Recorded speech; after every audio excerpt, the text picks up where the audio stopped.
Thank you very much. I would like to start asking you, Jukka-Pekka, about sort of the cost and the funding of this big project.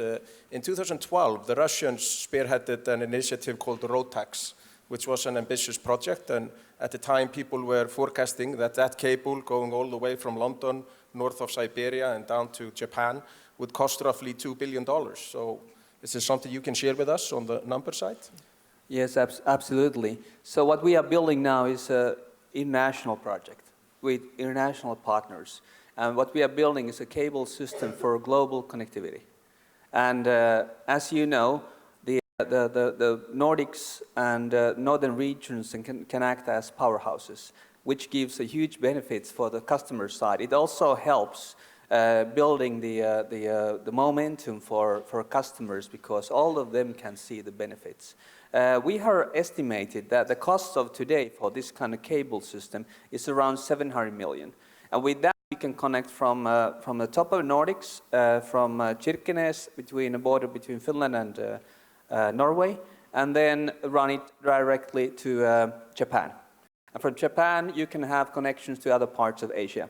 So that part is 10,500 kilometers, and already prior to that, we actually built a connectivity connecting continental Europe and Nordics with Sea Lion cable, which was the project delivered by Cinia.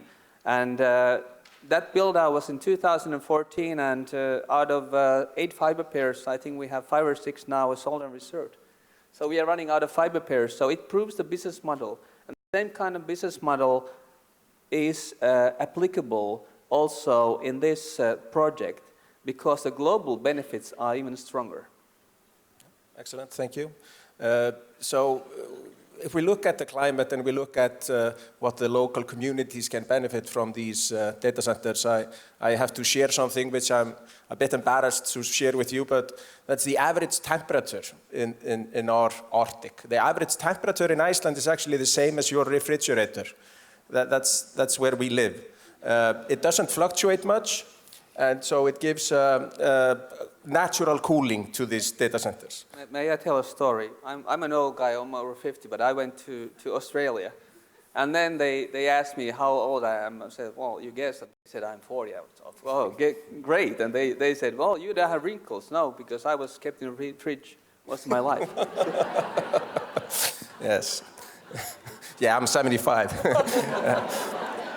No, but so if we look at the power usage efficiency that I mentioned earlier, 1.6, 1.7 on average in the world, it's 1 here. So in other places, you need to use 70% more energy for running a data center than in the Arctic. So I want to ask Kjetil, is there enough energy around Tromsø, where you're from, to build up this business? Yes, in the northern part of Norway, we have a lot of sustainable energy and green power. We have a lot of hydrogen plots, and the TSO's network is not capable to transport all the electricity to the south. So we have a lot of, you can say, encapsulated power we could use to the data centers. And this is all green, renewable? It's all green and renewable. Then, Jukka-Pekka, what will be the impact, for instance, on the connectivity along the route north of Russia? Will this cable help the local communities gain access to the digital highways? Absolutely. Our intention is actually to build 2 very different subsystems. The other one is for the global markets, and it's like a speed train or whatever. So it goes from Europe to Asia directly, without any hubs, any stoppings, any stops. And then, together with Megaphone, the intention is to build a sub-Russian, sub-Eurasian system, which also will enhance and help the northern connectivity, and also build sustainable business. And the reason why I stress this so importantly is that with connectivity, you can have better redundancy. So you can actually make measurements that can prevent any accidents or things that can happen in the Arctic. Also, the other point is really that I don't think it's feasible to run a big powerhouses in Central Europe or in Southern Europe and those kind of places where you can run those in the Nordics. The difference between Helsinki and Frankfurt is less than 20 milliseconds. It's 19.7 milliseconds. You can run any application with that kind of latency. And that's really the key change in the world. We have been discussing that we could have the data centers up in the Nordics that can support some of the data centers or edge data centers in Asia. And in Asia, they have issues with energy and things like that. It is much easier to carry data than to carry energy. Yeah, and energy and data are sort of almost coming into one. I imagine like in northern Norway, there's probably a lot of stranded energy. You refer to the transmission system not being up to date, but it's much cheaper bringing the information to the power source than bringing the power source to the information, right? Yes, of course, it's much more cheaper to transport the data than the power. And not all the data in the world needs to be processed in real time. We have, you can call it the frozen data. Data is stored, backups and things like that. And that is easily could be in a data center in the north, or in the Arctic. Excellent. Well, I promised you would get a chance to ask some questions, so there are microphones here on either aisle. So if you have a question, just go to the microphone, introduce yourself, and come up with a brief question. Is there anyone?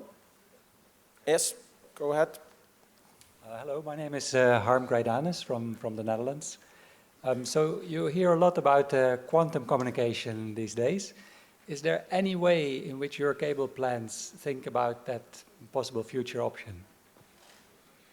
That's a very good question. So what we intend to build is a system, an 8 fiber pair system with more than 22 terabits per fiber pair. So you can run a lot of data on those networks.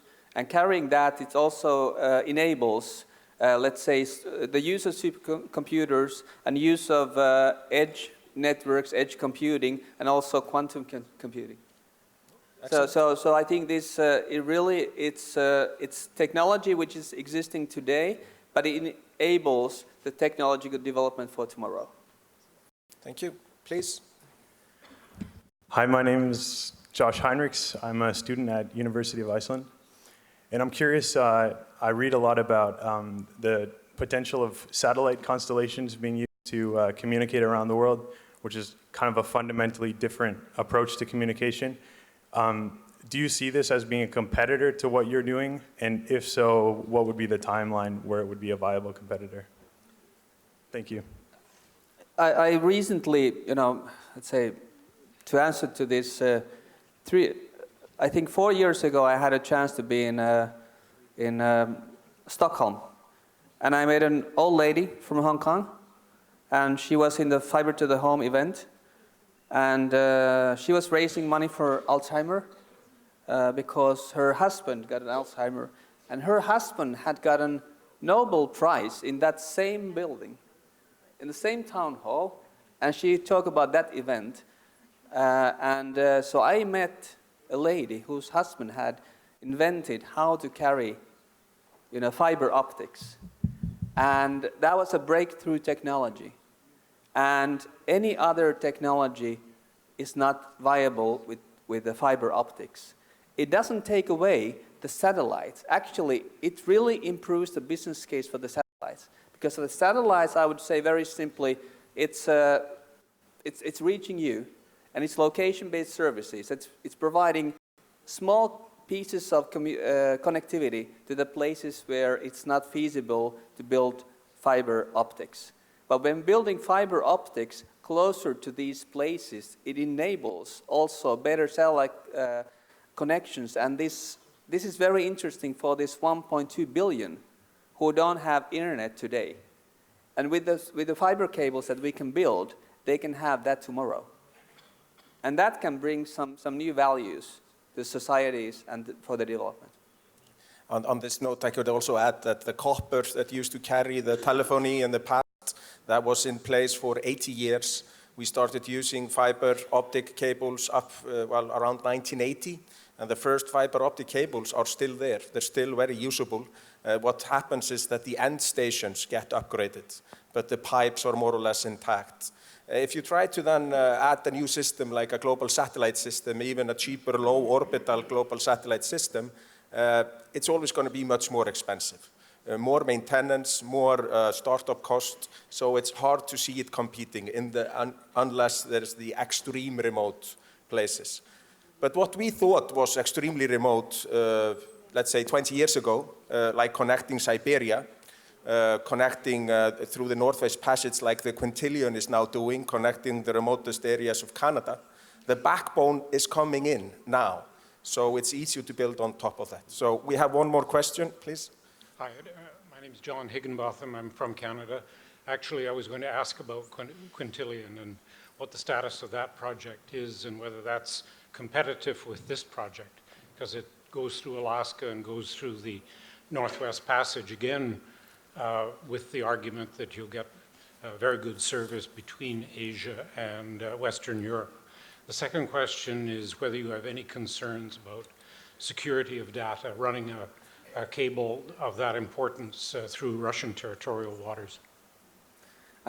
Two very, very important questions. First of all, about Quintillion, of course, we know them very well. We discussed with them frequently. I think that what they have done in Alaska was a really breakthrough project, and we cooperate with them. So cooperating with them is the answer. So we are by no means competing. And both Quintillion and Arctic Connect will come ashore in Japan. Yeah. Yeah. And the vision could be actually, I would state here in the Arctic Circle, which I would hope that 10 years from now that we would have two circumpolar routes, both Northeast Passage and Northwest Passage. Then I would also have some James Bond stories to tell about the security and things like that. But I'm very honest and sorry to disappoint you. But with these sea cables, they are the most secure in the world. The hand-held mobile devices that you are carrying today, they are providing the security risk, which is real and which is there.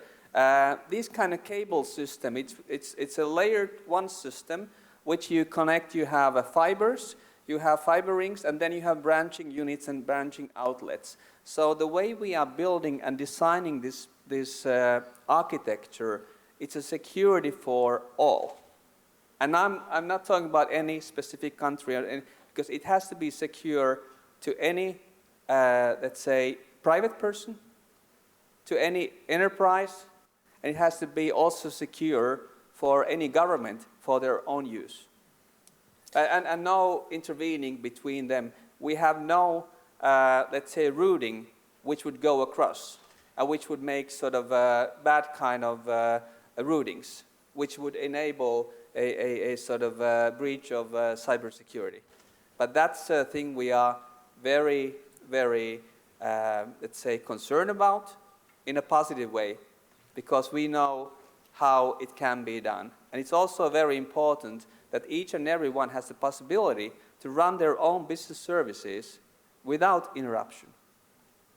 Thank you. I'm afraid we're running out of time, but in this session, I hope we have established a sense that what's happening now is actually transformational to the Arctic. It's transformational to the Arctic people. It will deliver new opportunities, new interesting jobs. Working around data centers, people calculate that it's 1 to 2 jobs per megawatt. A supercomputing data center uses between 100 and 200 megawatts. And it's an investment of maybe $200 million, but it then produces high-paying jobs, 200 to 400 jobs, with highly skilled workforce. So to the Arctic, this will lead to better connectivity. We can use renewable energy in the Arctic, which will reduce the carbon footprint. We can make use of the natural cooling, and I think going forward, these two Quintillion and Arctic Connect projects will prove themselves to be extremely important. But thank you for your attention. Thank you.